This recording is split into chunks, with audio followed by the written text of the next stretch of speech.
en esta ocasión para conversar con ustedes sobre lo que es la enfermedad renal crónica.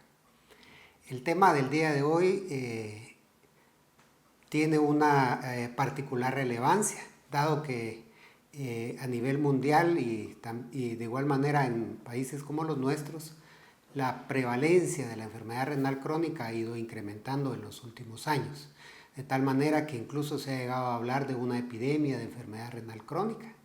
Y el impacto que esta tiene ha sido tanto desde el punto de vista social como desde el punto de vista económico en relación al alto costo que significa el tratamiento de los pacientes con enfermedad renal crónica, especialmente los pacientes con enfermedad renal crónica avanzada o en etapa 5. De tal manera que se considera actualmente la enfermedad renal crónica como un problema de salud pública.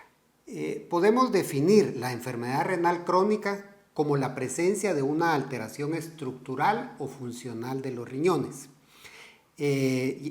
manifestada por alteraciones en el sedimento o en la histología y que persiste por más de 3 meses, ya sea con deterioro de la función renal o sin él.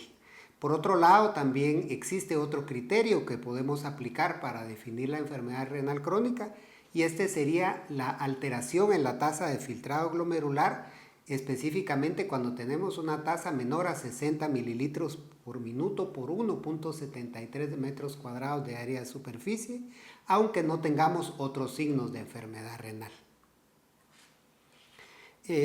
Existen una serie de parámetros o marcadores que nosotros podemos evaluar y que nos van a indicar la presencia de daño renal.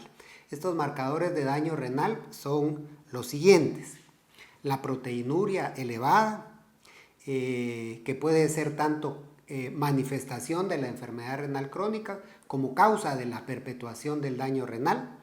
Asimismo, alteraciones en el sedimento urinario sería otro marcador. Estas alteraciones podrían ser la presencia de eritrocitos o bien la presencia de cilindros de cualquier tipo. Alteraciones electrolíticas, tanto séricas o en la orina, nos pueden indicar también la presencia de alteraciones de origen tubular que pueden cursar con trastornos como hipomagnesemia, hipokaliemia, alcalosis metabólica o acidosis metabólica y proteinuria de origen tubular. Otro de los marcadores de daño renal serían las alteraciones estructurales histológicas. Estas las vamos a detectar específicamente a través de un estudio de biopsia renal. Y lo característico va a ser la presencia de esclerosis glomerular global y la presencia también de atrofia tubular como marcadores de daño crónico. Tenemos también alteraciones estructurales en las pruebas de imagen, especialmente en lo que es la ecografía renal. Y por otra parte, la organización CADIGO, que es una de las organizaciones principales que elaboran las guías de actuación clínica en nefrología, cataloga también al trasplante renal como un marcador de daño renal. Es decir, el paciente con trasplante renal, aunque esté funcionante en un 100%, es considerado como un paciente con daño renal crónico. Dentro de la etiología de la insuficiencia, de la enfermedad renal crónica, que es el término correcto para nombrarla, pues podemos decir que existe prácticamente una amplia gama de enfermedades, afecciones que nos pueden causar enfermedad renal crónica. Lo característico es que todas estas enfermedades finalmente van a desembocar en un síndrome que es la enfermedad renal crónica y el manejo de esta entidad que es la enfermedad renal crónica puede realizarse en una forma similar independientemente de las causas primarias que hayan dado lugar a su aparición. Dentro de las principales causas entonces tenemos especialmente en países desarrollados, en vías de desarrollo, ejemplos cercanos nuestros serían Estados Unidos y México, la nefropatía diabética como una de las principales causas de enfermedad renal crónica.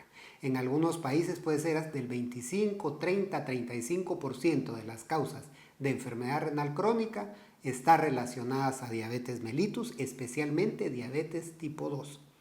La enfermedad vascular aterosclerótica consecuencia primordialmente de la hipertensión arterial sistémica, es otra de las causas de enfermedad renal crónica.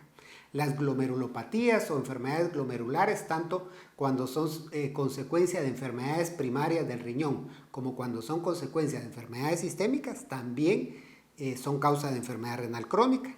Las nefropatías congénitas o heredofamiliares, dentro de las cuales podemos mencionar lo que es la enfermedad de Alport, la nefronoptisis o enfermedad quística medular, la enfermedad poliquística del adulto, solo para mencionar algunas causas de nefropatías congénitas y hereditarias.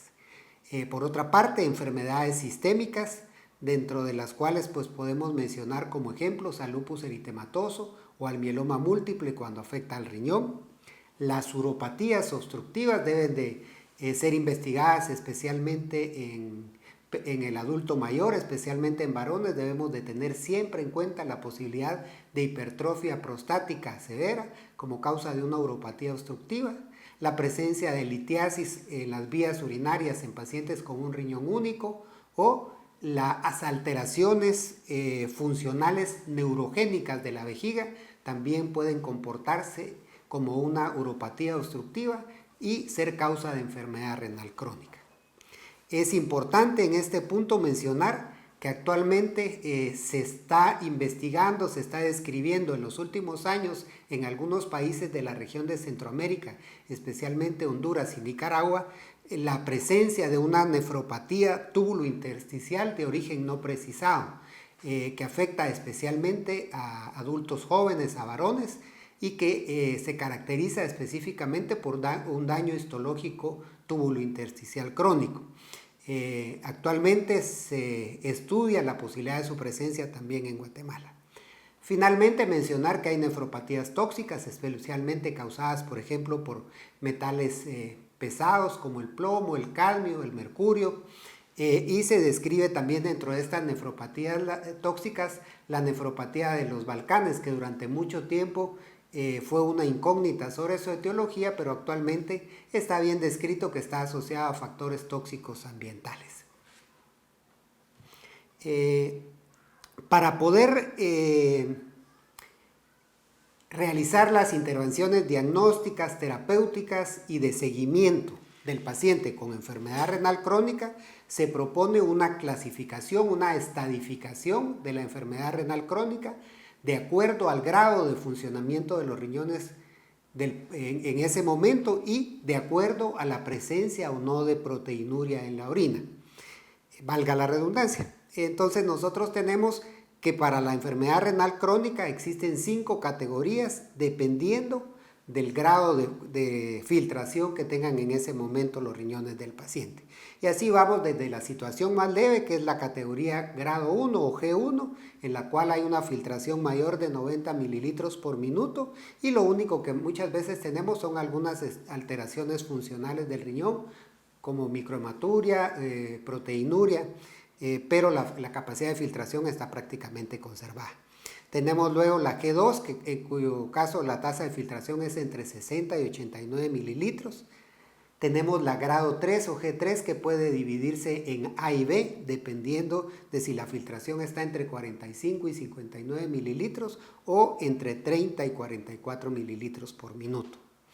La G4, que es cuando ya hay una capacidad de filtración menor de 30 pero mayor de 15 mililitros por minuto, en la cual la función renal está gravemente disminuida. Y finalmente la G5, que es cuando hay una filtración menor de 15 mililitros por minuto y es cuando hablamos de fallo o fracaso renal o enfermedad renal crónica avanzada. Asimismo, debe asociarse a la clasificación anterior de la funcionalidad la presencia o no de microalbuminuria, la cual puede ser menos de 30 miligramos en 24 horas, entre 30 y 300 miligramos o mayor de 300 miligramos. De esta manera, entonces, nosotros podemos estadificar el grado de afección renal que tiene el paciente. Es importante también mencionar que en las guías de clasificación de la enfermedad renal crónica se menciona que estas alteraciones deben de ser persistentes durante un periodo de al menos 3 meses. de tal manera que deben realizarse evaluaciones periódicas durante un periodo de tiempo de 3 meses para poder establecer con precisión el diagnóstico de daño renal crónico. Como hemos visto en la clasificación que acabo de mencionarles, uno de los puntos primordiales en la clasificación de la enfermedad renal crónica es la determinación de la tasa de filtrado, específicamente la tasa de filtrado glomerular. Y eso nosotros lo podemos realizar a través de distintas metodologías o distintas técnicas. Lo ideal sería la medición de marcadores directos como la inulina o el yodo talamato, así como algunos otros radiotrazadores que se utilizan con este fin. Sin embargo, son técnicas muy laboriosas que requieren de equipos especiales para la medición de los parámetros y por lo tanto son utilizadas únicamente con fines puramente de laboratorio. Por otra parte, tenemos lo que es el aclaramiento de creatinina o depuración de creatinina, que ha sido usada durante mucho tiempo. Sin embargo, tiene algunos inconvenientes y el principal de ellos es que cuando la tasa de filtrado glomerular comienza a descender por abajo de 60, pero primordialmente por abajo de 50 mililitros por minuto, puede comenzar a excretarse o secretarse a nivel tubular una cantidad importante de creatinina, de tal manera que el filtrado glomerular puede verse sobrevalorado o sobreestimado con la medición del aclaramiento de creatinina. Tenemos por otra parte la medición de la creatinina sérica como otro índice de medición del filtrado glomerular y podemos decir que su utilidad radica en que es el primer parámetro que nosotros podemos detectar y que nos va a dar la alarma de alguna alteración funcional en el riñón. Pero idealmente la creatinina sérica debe interpretarse en el contexto de la edad, del género, del área de superficie corporal del paciente. Y para eso se han ideado algunos modelos matemáticos que han desembocado en las fórmulas para estimación del filtrado glomerular. Existen varias fórmulas, está la fórmula de Crocroft-Gold, la MRD4, la MRD6 y la fórmula CKD-EPI, que es la que actualmente se considera que brinda mayor precisión en cuanto a la precisión de la medición del filtrado glomerular. Para la utilización de esta fórmula, básicamente necesitamos conocer el valor de creatinina sérico, la edad y el género del paciente. Y luego la fórmula pues realiza el cálculo del filtrado glomerular, nos expresa el resultado o el valor en mililitros por minuto por 1.73 metros cuadrados de área de superficie corporal. Normalmente, cuando está por arriba de 60 mililitros, solo se reporta o se interpreta como un filtrado glomerular mayor de 60 mililitros por minuto.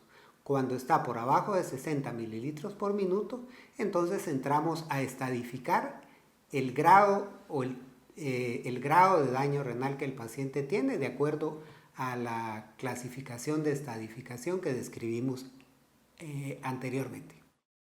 Unas palabras acerca de la proteinuria. Pues la proteinuria es el principal factor modificable en la evolución y en la progresión de la enfermedad renal crónica.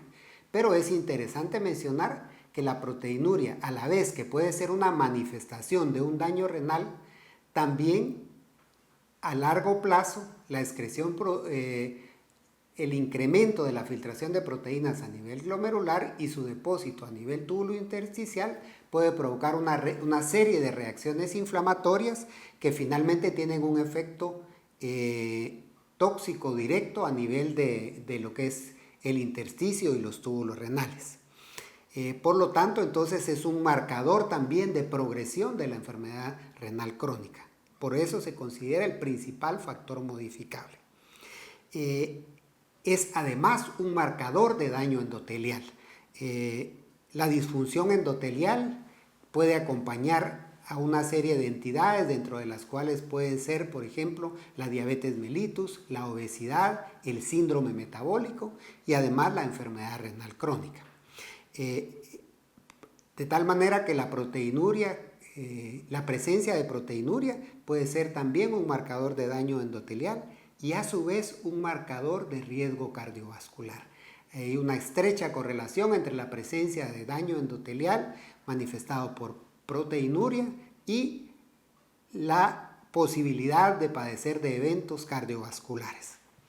La proteinuria puede medirse de diversas maneras. Una de ellas es a través de tira reactiva.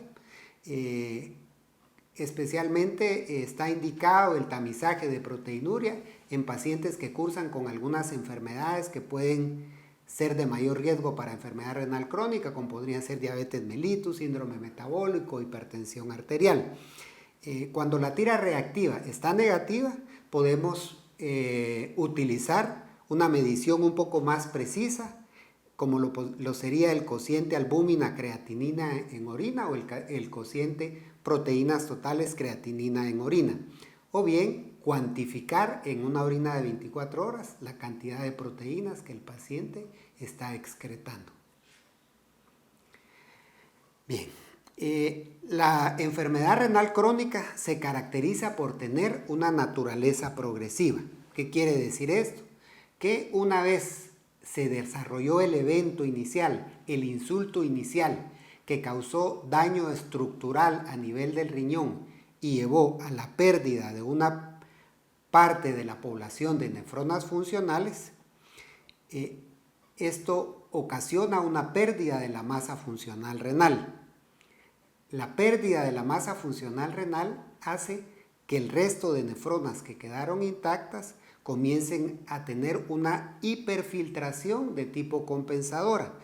Y esta hiperfiltración está determinada por una vasodilatación de la arteriola aferente con una vasoconstricción de la arteriola eferente y un incremento en lo que se conoce como la fracción de filtración, tratando de mantener de esa manera la homeostasis y la constancia en la excreción de los productos de desecho, especialmente el producto de desecho nitrogenado. Sin embargo, esta hiperfiltración va a ocasionar lo que se conoce como la hipertensión glomerular y este es un mecanismo que además de lesiones puramente hemodinámicas puede desarrollar o iniciar eventos de tipo inflamatorio local que finalmente nos van a llevar a que haya una esclerosis del resto de glomérulos, es decir, se vayan deteriorando progresivamente los glomérulos que estaban hiperfiltrando. Esto nos da entonces la naturaleza progresiva de la enfermedad renal crónica y es por eso que una vez que el evento inicial ha iniciado el daño renal crónico, la enfermedad renal crónica tiende a progresar. Como veremos, uno de nuestros objetivos primordiales en el manejo de estos pacientes es detener o enlentecer la progresión de la enfermedad renal crónica. Bien, existen lo que se conoce como los factores de riesgo para la enfermedad renal crónica. Estos factores de riesgo pueden ser para el inicio de la misma o bien para la progresión de la misma. Pueden ser no modificables y pueden ser modificables. Dentro de los no modificables mencionaremos la edad y describiremos que existen estudios bien sustentados que nos muestran que a partir de los 40 años la tasa de filtrado glomerular comienza a disminuir paulatinamente alrededor de 1 mililitro por minuto por año. De tal manera que entre más tiempo vive un individuo, más posibilidades hay de que caiga en algún grado de enfermedad renal crónica. El género masculino también es otra situación que está descrita, especialmente el hallazgo que existe para esta situación es que la prevalencia de varones en terapias sustitutivas o terapias dialíticas es ligeramente mayor que la prevalencia de mujeres. Existen factores también de tipo racial que podríamos mencionar así y especialmente la presencia de enfermedad renal crónica e hipertensión arterial tiene una mayor incidencia y prevalencia en lo que son individuos de ascendencia afroamericana. El bajo peso al nacer, que es otra situación que hace que el individuo nazca ya de por sí con una disminución de la masa funcional renal y está visto, pues, como se mencionó en el punto que mencionamos la naturaleza progresiva de esta patología, que a menor masa renal, mayor grado de hiperfiltración, y a mayor grado de hiperfiltración, mayores posibilidades de esclerosis glomerular. Y existe también una correlación en lo que es el acceso a servicios básicos. En distintos países está determinado que bajo nivel socioeconómico o bajo nivel cultural son factores de riesgo para el desarrollo de muchas enfermedades y dentro de ellas la enfermedad renal crónica.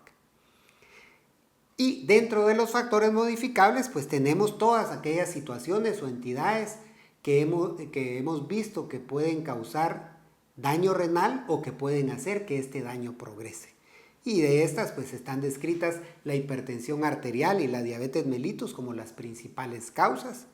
Más recientemente la obesidad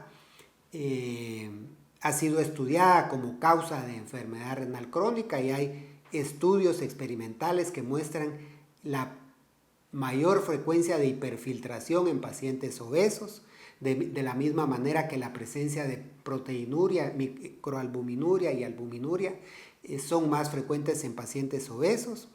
Y de este modo, pues la obesidad es un factor también de riesgo para hipertensión, para enfermedad renal crónica.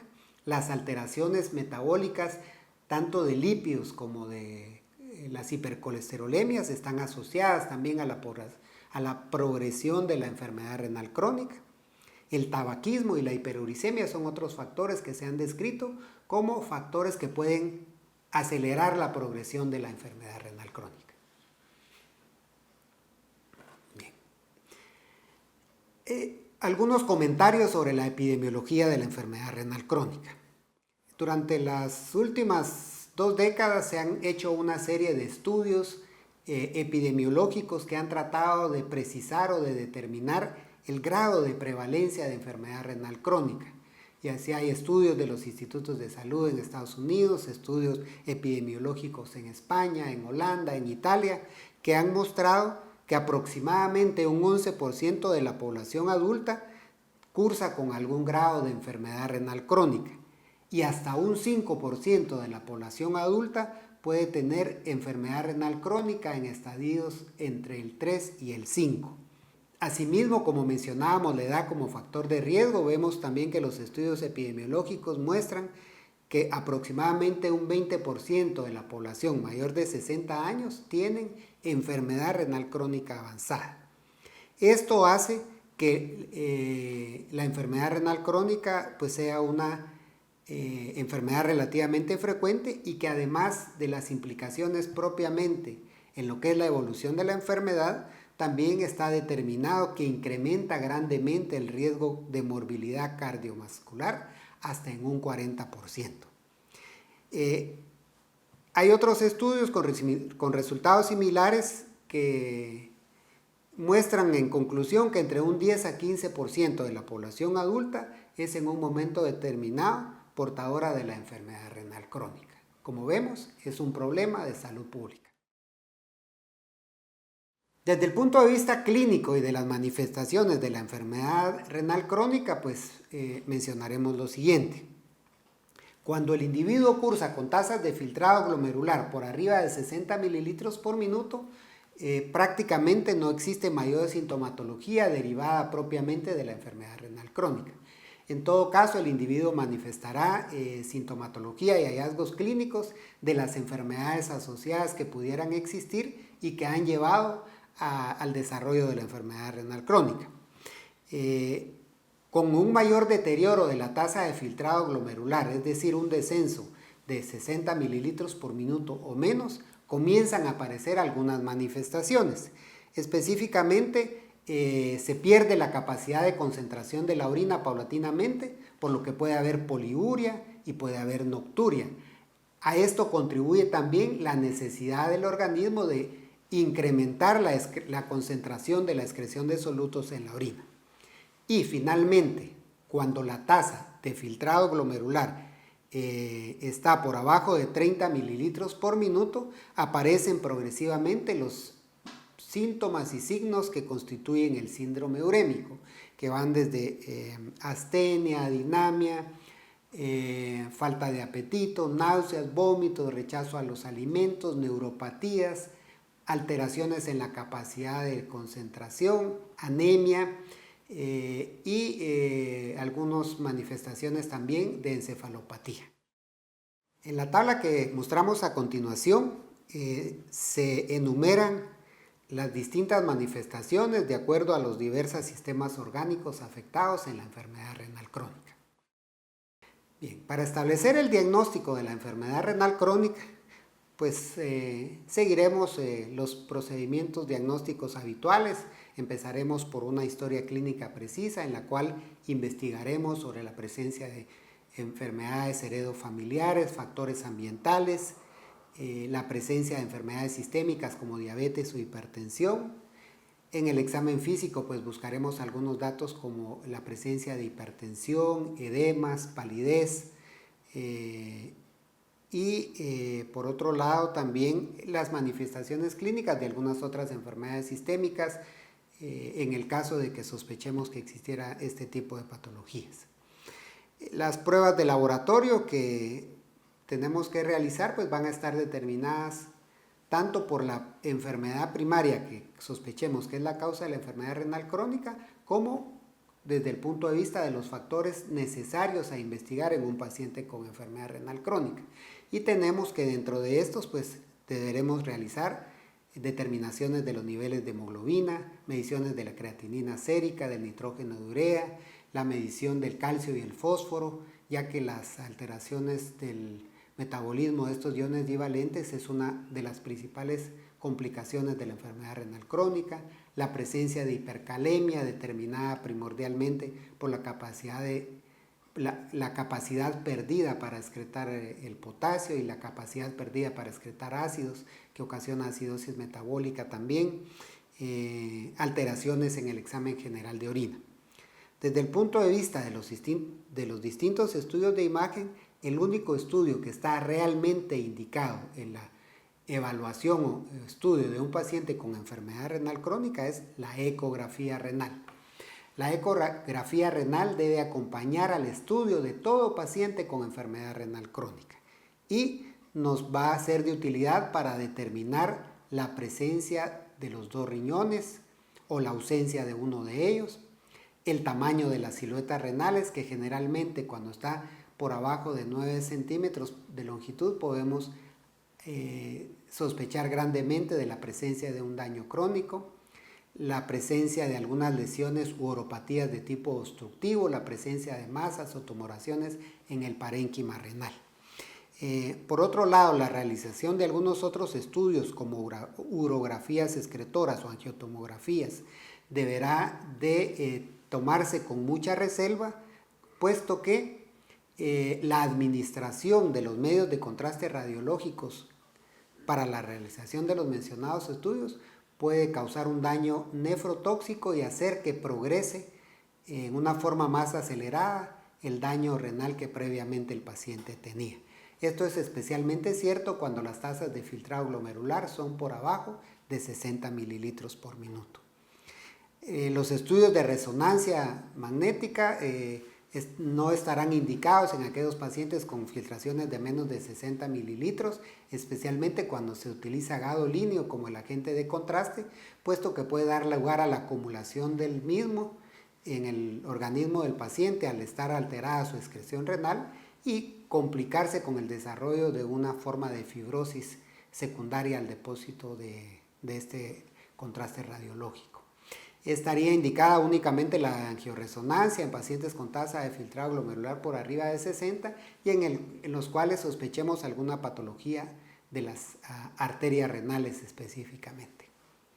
La biopsia renal, que sería el estudio último que tendríamos que hacer en el paciente con sospecha de enfermedad renal crónica, pues nos podría orientar o dar la conclusión definitiva de la presencia de un daño renal crónico si los hallazgos que encontramos en la biopsia son de esclerosis glomerular global o severa y de atrofia tubular. Sin embargo, debe sopesarse grandemente la realización de la biopsia renal en un paciente con enfermedad renal crónica, especialmente en los estadios más avanzados, puesto que el grado de información que puede proporcionarnos no justifica la realización de las mismas cuando comparamos la posibilidad o la cantidad de riesgos que podríamos tener al realizar dicha biopsia renal. Por lo tanto, debe estudiarse cuidadosamente la necesidad de realizar biopsia renal en estos pacientes. Dentro del abordaje terapéutico, consideraremos que debemos abordar si el paciente cursa con una nefropatía primaria, pues obviamente el tratamiento de la misma, ¿verdad? Si cursa con una glomerulonefritis proliferativa difusa o una glomerulonefritis membrano proliferativa, una enfermedad de cambios mínimos, pues establecer el tratamiento específico para la misma. Abordar también desde el punto de vista terapéutico las enfermedades metabólicas que puedan estar asociadas o que puedan ser la causa de la enfermedad renal crónica. La diabetes, la hipertensión arterial, la hiperuricemia, las enfermedades cardiovasculares, en fin. Limitar el uso de medicamentos y adecuarlos en su dosificación al grado de funcionamiento de los riñones. Es especialmente importante considerar que debe limitarse el uso de medicamentos potencialmente nefrotóxicos. Asimismo, el paciente debe tener un abordaje nutricional, debe ser seguido por un profesional de la nutrición experto en enfermedad renal crónica con el propósito de contribuir de esta manera a enlentecer la progresión de la enfermedad renal crónica. Se debe promover en estos pacientes también el combate a la obesidad y obviamente el aumento de la actividad física. Debemos también tener en el manejo una actitud importante ante factores evitables o reversibles. Ya mencionábamos medicamentos nefrotóxicos, en especial debemos de tener sumo cuidado con el uso de antiinflamatorios no esteroideos en pacientes con enfermedad renal crónica o especialmente su uso prolongado puede acelerar la progresión de la misma. Debemos de adecuar la dosis de medicamentos como la digoxina y algunos otros medicamentos como algunos antibióticos al grado de aclaramiento o de funcionamiento de los riñones. Debemos establecer estrategias para prevenir o retrasar la progresión de la enfermedad renal crónica, que es el objetivo primordial del seguimiento de estos pacientes. Y debemos de tratar también algunas complicaciones inherentes a la enfermedad renal que generalmente van a aparecer y dentro de las cuales podemos mencionar, por ejemplo, la anemia, las alteraciones del metabolismo óseo mineral o la acidosis metabólica. E insistimos en prevenir la nefrotoxicidad, especialmente la derivada también de los agentes de contraste radiológico, por lo cual deberemos de evitar la realización de este tipo de estudios. Y finalmente, dentro del manejo deberemos de tener un plan estructurado de educación y de preparación al paciente para ayudarlo a realizar la elección de la terapia de reemplazo renal u orientarlo a la posibilidad de realizarse un trasplante renal en el momento en que el grado de funcionamiento renal esté en lo que equivale a una etapa 5 de la enfermedad renal crónica. El manejo de los factores modificables, pues es otro de los puntos en los cuales nosotros podemos influir grandemente y que van a impactar estrechamente en lo que es la progresión de la enfermedad renal crónica. Es decir, si logramos manejar adecuadamente estos factores metabólicos, vamos a enlentecer o inclusive en muchos casos detener la progresión de la enfermedad renal crónica. El control de la hipertensión arterial es importante en el paciente con enfermedad renal crónica. Se establecen metas de presiones de 140-80 en pacientes no diabéticos y 130-80 en pacientes diabéticos. La piedra angular acá del tratamiento de la hipertensión debe ser el bloqueo del sistema renina-angiotensina con los medicamentos conocidos como inhibidores de la enzima convertidora de angiotensina, IECAS, o los bloqueadores de los receptores de angiotensina, que serían los ARA2. Este grupo de medicamentos, al bloquear el sistema renina-angiotensina, específicamente los efectos de la angiotensina 2, tienen un efecto hemodinámico importante a nivel de los glomérulos, disminuyendo la presión intraglomerular, disminuyendo la hiperfiltración y quitando uno de los primordiales factores de progresión de la enfermedad renal crónica. El control de la diabetes mellitus está bien determinado que el control metabólico estricto de estos pacientes, en primer lugar, enlentece el aparecimiento de afección renal y en segundo lugar, cuando este ha aparecido, enlentece la progresión de la enfermedad renal crónica. Ya mencionamos anteriormente algunas palabras en relación a la obesidad, solo basta mencionar otra vez que debe de establecerse un plan terapéutico para ayudar al individuo a corregir la obesidad. La dislipidemia, tanto la hipertrigliceridemia como la hipercolesterolemia, son otros factores modificables que debemos de manejar farmacológicamente, aparte del consejo nutricional. Se debe promover el cese del tabaquismo como otro factor de progresión de la enfermedad renal crónica. Dentro de la prevención de la progresión de la enfermedad renal crónica, pues debemos de tener en cuenta que debemos tomar una serie de medidas generales. Dentro de estas medidas generales, aparte del tratamiento farmacológico que ya mencionamos, debemos de tratar de que el individuo mantenga un estado de hidratación adecuado, determinado por un gasto urinario de alrededor de 2 litros en 24 horas. La prescripción nutricional enfocada primordialmente en una reducción de la ingesta proteínica y salina, el suministro de algunos otros fármacos aparte de los antihipertensivos, como podrían ser diuréticos y activadores de los receptores de vitamina D, que han sido descritos como medicamentos que también pueden tener efectos pleomórficos a nivel tanto cardiovascular como específicamente renal, ayudando a disminuir específicamente la proteinuria. Otras de las medidas de manejo de cuidados generales serán todas aquellas medidas que nos permitan prevenir el desarrollo de situaciones o enfermedades que puedan comprometer aún más el grado de filtración renal. Debemos de cuidar desde el punto de vista de la prevención de infecciones y en este sentido pues establecer medidas profilácticas como podrían ser las inmunizaciones para neumococo, hepatitis B e influenza primordialmente. Concluyendo, el seguimiento de estos pacientes debe ser un seguimiento multidisciplinario. Actualmente se describe el concepto de la clínica de enfermedad renal crónica, especialmente la enfermedad renal crónica avanzada, en aquellos casos en los cuales el paciente tiene ya un filtrado glomerular de menor de 30 mililitros por minuto. Y dentro del concepto de esta clínica debemos promover una correcta educación del paciente, una preparación para el inicio programado de terapia de reemplazo renal o bien la realización de un trasplante renal en etapa predialítica. Se debe planificar en todo caso los cuidados paliativos si el paciente rechaza aceptar cualquiera de las alternativas de terapia de reemplazo renal, es decir, terapias dialíticas, hemodiálisis o diálisis peritoneal, y se debe promover también la posibilidad de que el paciente pueda someterse a un trasplante renal, que desde el punto de vista costo-beneficio es la terapia más rentable, podríamos decir, para un paciente con enfermedad renal crónica.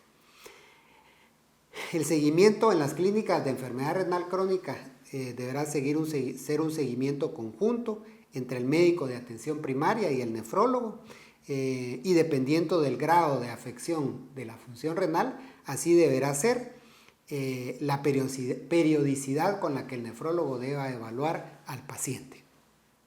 Finalmente, haré algunas consideraciones sobre lo que es la diabetes mellitus y la enfermedad renal crónica, ya que la diabetes mellitus es una causa muy frecuente de enfermedad renal crónica y que aparece ya en etapas tempranas la afección renal en la diabetes mellitus, manifestándose inicialmente por un estado de hiperfiltración, posteriormente microalbuminuria, macroalbuminuria, alteración del funcionamiento renal y enfermedad renal crónica en ese orden.